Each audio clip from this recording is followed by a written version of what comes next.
On today's show, Perth Energy tries to tread water once again. I become a weatherman. Queensland University commences a massive solar farm, and anger at some boffins in power in Queensland.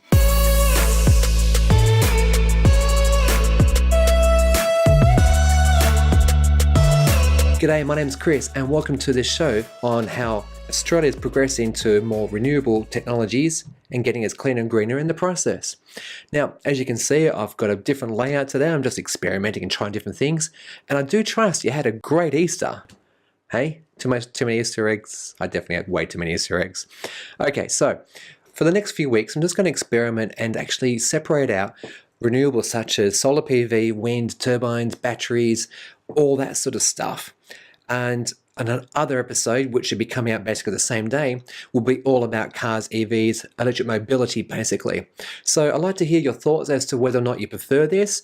Most people seem to be tuning out around about the 10-15 minute mark, and they've actually missed some really awesome content. So I really would like it if basically you get to see it all. And I appreciate your time is precious. So let's get straight into it. First up, you may recall Carnegie Energy. Now, these guys I featured back here a while back, and they've made a few notable entries onto this show for a few bad reasons. And first and foremost, they're the guys who are trying to get the wave power project up and going over in Perth, Western Australia.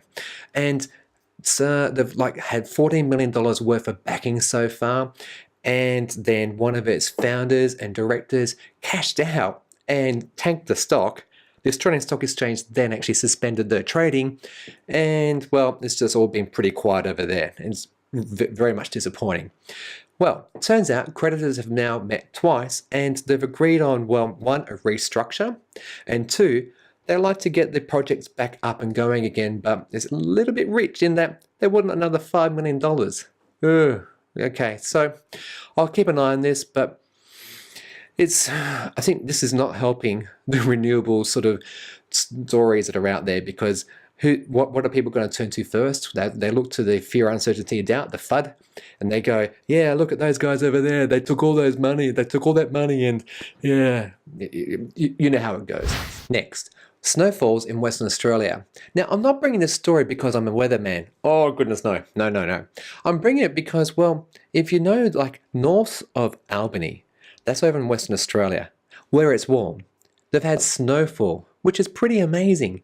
And the only reason I'm bringing this story is because that it actually reflects what climate change is, because there was some stories or some editorial letters, and I saw this last week, where some people were writing in saying, hey, climate change isn't a thing, global warming isn't a thing, and look what's happening. Look, it's record low temperatures. But actually, it's quite the reverse. This is what climate change looks like.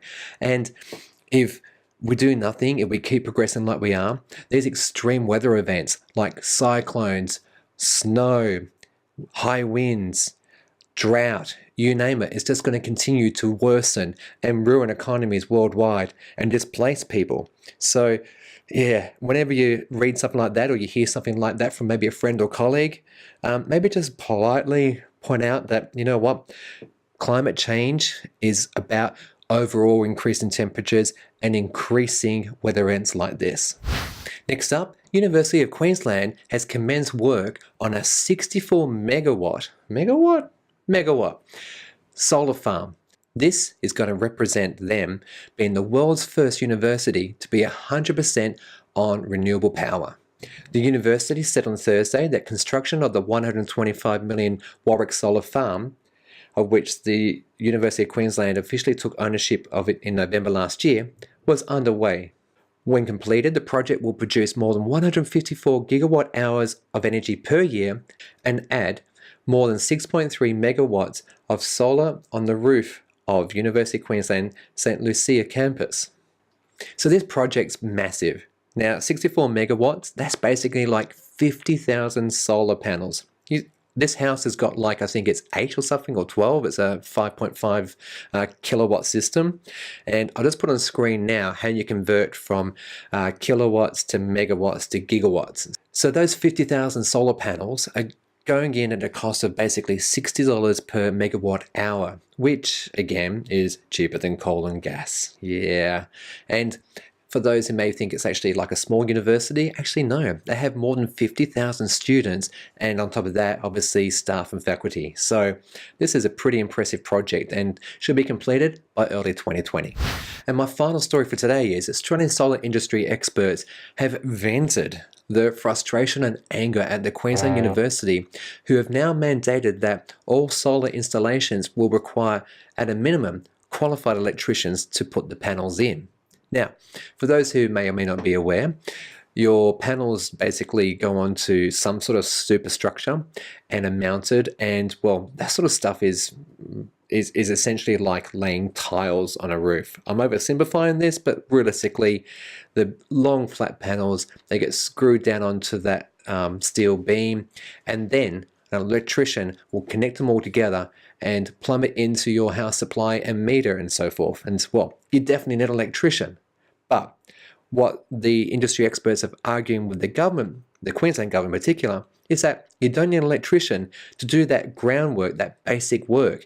And this represents basically a big step backwards. And their goal of reaching 100%, no, it's not 50% renewables by 2030 is going to be put back significantly if this is allowed to go through. So we'll keep an eye on it. And well, obviously it's very disappointing, but again, we're thinking of maybe safety here. Is this a safety issue? I don't think so, because you know what? Solar panels, when they're just sitting there laying idle, basically are doing nothing. And the only way you could really hurt yourself with them is if you're, maybe you go stick something into the end of it. All right, so there you go. That was a short, sweet episode. If you've enjoyed today's format, please let me know. I really do want to hear from you. Put your comments down below, and if I've missed anything, please reach out to me. And if you do nothing, stay green.